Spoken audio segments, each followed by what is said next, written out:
Hi everybody. Sorry I'm a little late getting this video posted. I planned on doing it on Thursday, wasn't feeling up to it. Then I tried on Friday and had like a 45-minute video completed, and then my casting program froze up. So we're going to go ahead and give it a try again today. I'm going to break this up into 3 shorter videos. So, excuse me. Section 7.4 deals with solving exponential and logarithmic equations. So we are going to do logarithmic equations in the first video, exponential equations in the second video, and then a mix of exponential and log equations in video 3. All right, so the directions here ask us to solve the equation. For number 1, we have 1/2 the log base 3 of x is equal to 2 times the log base 3 of 2. And a couple things that you need to keep in mind regarding log equations. Number 1 is when we solve a log equation, the first thing we want to do is to determine the domain of our various log functions. So when we look at number 1, there's only one log expression that has an x in the argument, so that's the one we're going to take the domain of. And we know that the argument of any log function has to be greater than 0. So in this particular case, x is greater than 0. So when we go through and solve this log equation, we are going to check our solutions against that domain. And if the solution satisfies that domain that we've established, then that solution is going to work for us. Now, as far as solving log equations go, there are 2 types of log equations that we're going to be solving. The first one, modeled in example number 1, is where we have a log or multiple logs on each side of an equation. And when we do that, we solve a log a particular way. The second type of log example is modeled by example number 2, where we have multiple logs or a single log on one side set equal to a number, and we treat logs of that type a little bit differently. Okay, so what we're going to do to solve number 1 is I'm going to use my log properties to rewrite both sides of my equation in terms of a single log that shares the same base. So I can take each factor out front, so 1/2 and 2, and I can make them the exponents for their respective arguments. So the log base 3 of x to the 1/2 is the same thing as the log base 3 of rad x. And then 2 times the log base 3 of 2 is the same thing as the log base 3 of 2 squared, which is 4. And then once we've done this, we can use our log properties, where if we have both sides of an equation written as a log, a single log that shares the same base, we can set the 2 arguments equal. So that means that rad x is equal to 4. And then when I square both sides, we get x is equal to 16. And then the last thing we have to do is check 16 against the domain that we've established. And since 16 is bigger than 0, 16 is going to be the solution to that particular equation. All right, with number 2, we have 3 times the log base 2 of x minus 1 plus the log base 2 of 4 is equal to 5. Again, this is different from example number 1, because in example number 1, we had a log on both sides of the equation. Here we only have a log on the left-hand side, or multiple logs on the left-hand side of the equation. So what I'm going to do is I'm going to use my log properties to rewrite the left-hand side. Ultimately, we want to get it written in terms of a single log, but I'm going to do that in 2 steps. So that first term, 3 times the log base 2 of x minus 1, is like saying the log base 2 of x minus 1 cubed plus the log base 2 of 4 is equal to 5. And then because I'm adding 2 logs that share the same base on the left-hand side, I can combine into a single log by multiplying the argument. So that's going to be 4 times x minus 1 cubed. The log base 2 of that is going to be equal to 5.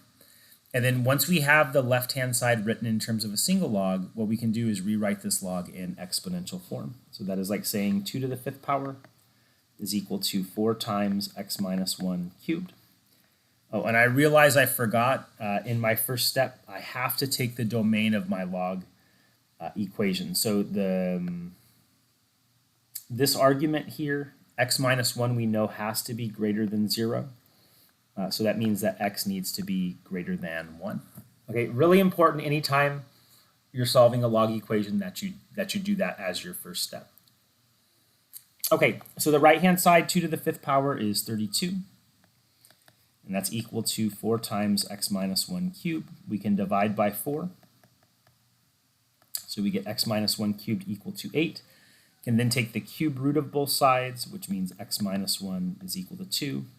And then when we add 1 to both sides, we get x is greater than 3. And since 3 is greater than 1, that solution is going to work for us in this particular case. Okay, now I'm going to show you a second way that you could do number 2, which I actually think makes the algebra a little bit easier for you. So the second way that we can do number 2 is we can look at this second log here. So the log base 2 of 4. We know that 2 squared is equal to 4. So that means that the log base 2 of 4 is equal to 2. So this equation then would become 3 times the log base 2 of x minus 1 plus 2 is equal to 5. And then I can work to isolate the log on the left-hand side by subtracting 2 on both sides. Then I can divide both sides by 3, which gives me the log base 2 of x minus 1 equal to 1. And then I can rewrite that log in exponential form. So that's 2 to the 1st power equal to x minus 1. And then when I add 1 to both sides, we get x is equal to 3. So we get the same solution either way. I just think the algebra is a little bit easier working it through the second way that we chose to do so. Okay, so on to number 3. So for number 3, we have the natural log of x plus 1 minus the natural log of x is equal to 2. And if we look at this like log equation here, does it most closely resemble example 1 or example 2?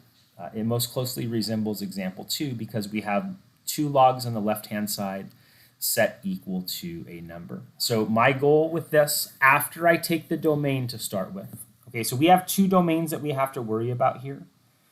The domain of the first log is x is greater than negative 1.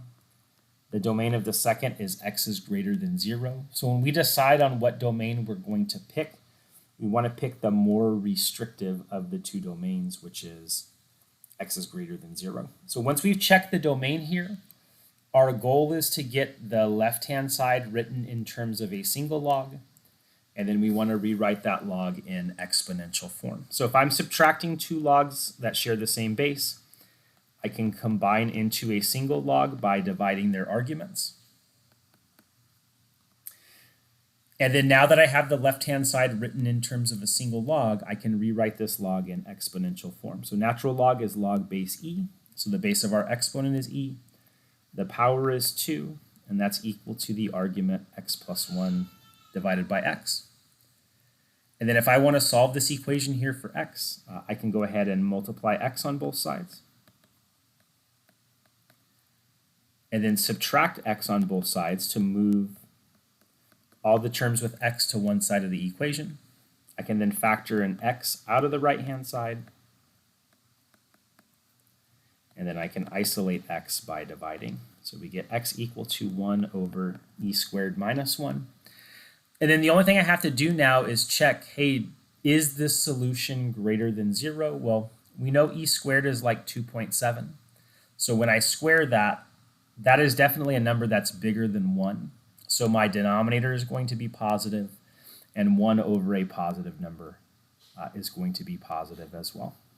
Okay, so that solution seems to work for us in this particular case. All right, on to example 4. So again, when we look at example 4, does it more closely resemble example 1 or example 2? We should see that it more closely resembles example 1 because we have logs on both sides of the equation. Okay, so again, step 1 for us here is to check the domain of each log respectively. So for the first one, it is x is greater than 0. The domain of the second log is x is greater than 2. The domain of the third log is x is greater than -4. And the most restrictive of those three domains is x is greater than 2. Okay, so just like we did with number 1, our goal is to get both sides of the equation written as a single log that shares the same base. So on the left-hand side, because I'm adding two logs together, I can combine into a single log by multiplying their arguments. And then once we have both sides written as a single log that shares the same base, for those two logs to be equal, their arguments have to be equal. So that means the argument on the left-hand side, so whenever I FOIL that out, that gives me x squared minus 2x, needs to be equal to the argument on the right-hand side. So this just transforms from a log equation into a quadratic equation. So to solve the quadratic equation, we're going to move everything to one side. And then the left-hand side is going to factor to x minus 4 times x plus 1. So our solutions are x is equal to 4 and x is equal to -1. Now we want to check both of these solutions against our domain, and when we do so, we see that -1 does not work because -1 is not greater than 2. So our only solution to this particular equation is x is equal to 4.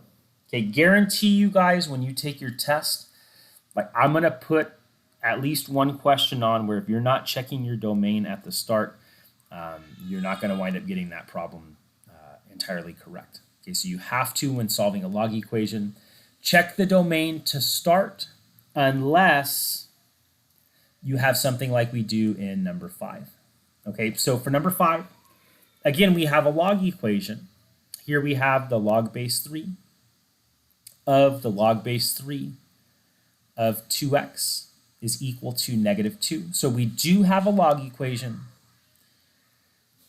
The problem that we have with this log equation is this log equation is like the composition of two logs. And I think it's kind of challenging checking domain of a composition of two logs or more than two logs. So this is going to be an example where we don't check the domain at the start, but we are going to check our final answer to see if our final answer works in the context of solving this problem.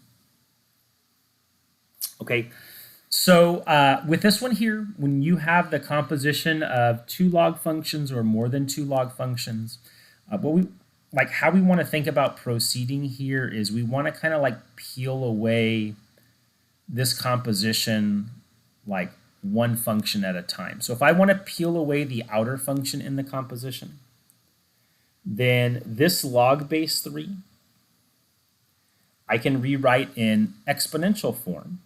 Okay, so that's the exponent base 3 raised to the -2 power, and that's going to be equal to the argument of that outer log, which is the log base 3 of 2x. Okay, so we've got like a better function or better equation to deal with than what we had at the start.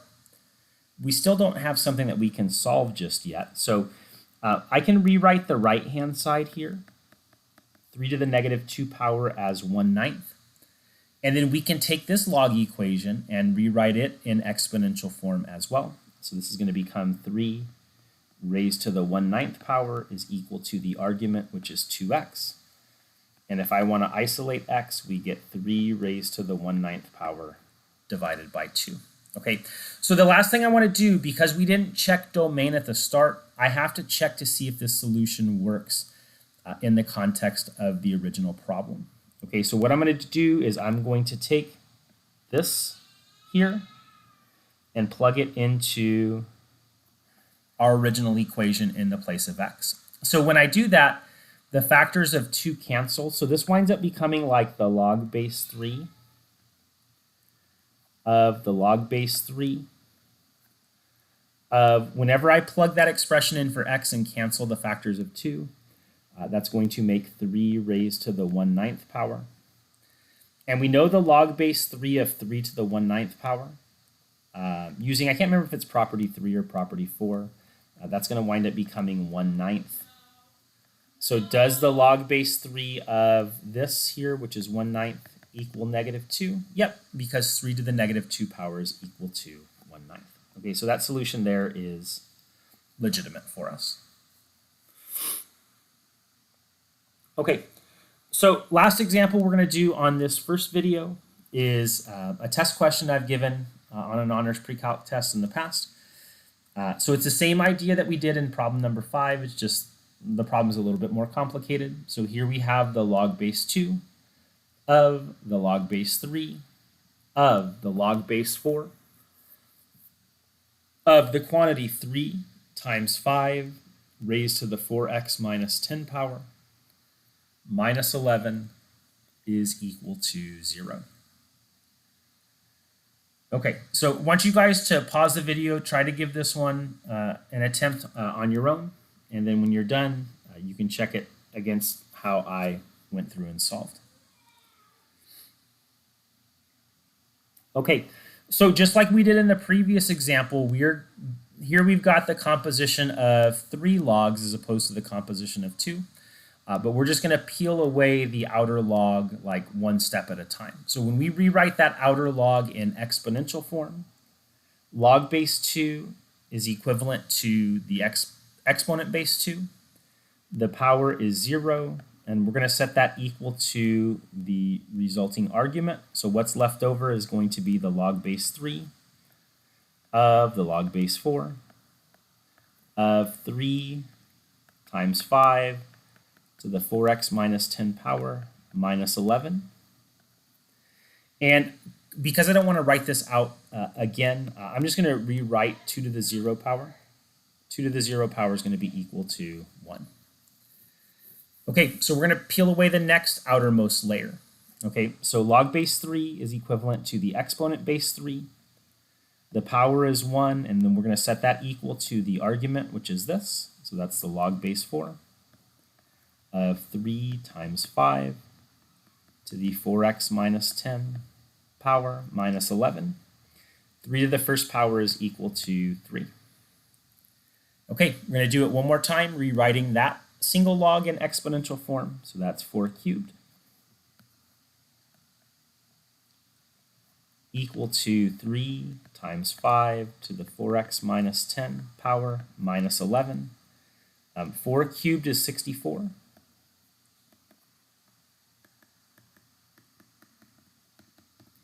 I can then add 11 to both sides, which is 75. Divide both sides by 3.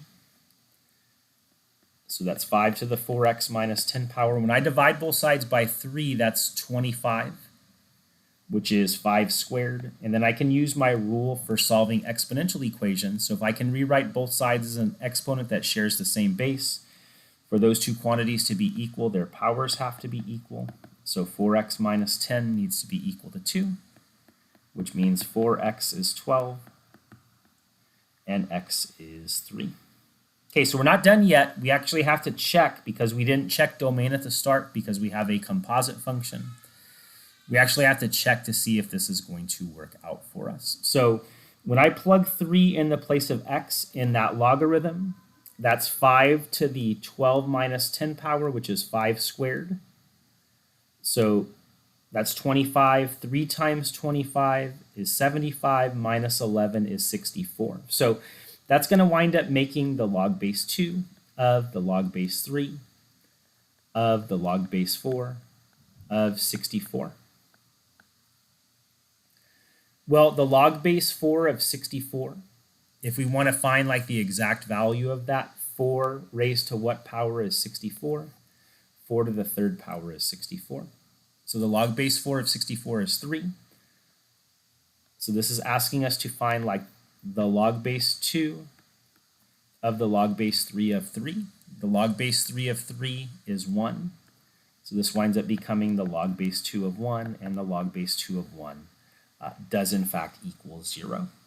Okay, so that solution of 3 is a valid one for us here. Okay, so that's going to wrap up the first set of examples solving log equations. We'll get into exponential equations in video number 2.